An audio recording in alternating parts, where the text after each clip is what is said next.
पांढऱ्या कपड्यात बांधून आणलेली भाकरी असते, ज्वारीची भाकरी फुगलेली. पूर्वी भाकरी फुगायची, आता भाकरी बनवणारी फुगून दिसते.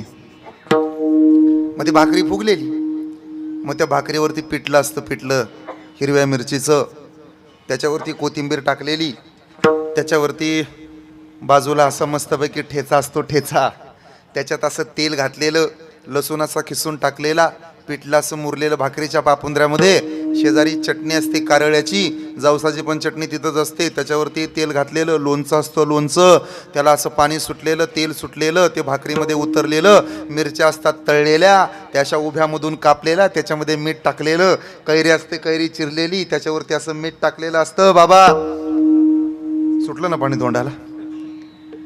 काय गंमत आहे, गरिबाच्या भाकरीचं वर्णन करून जर श्रीमंताच्या तोंडाला पाणी सुटत असेल, मला असं वाटतं आपल्यापेक्षा समाधानी ते लोक आहेत.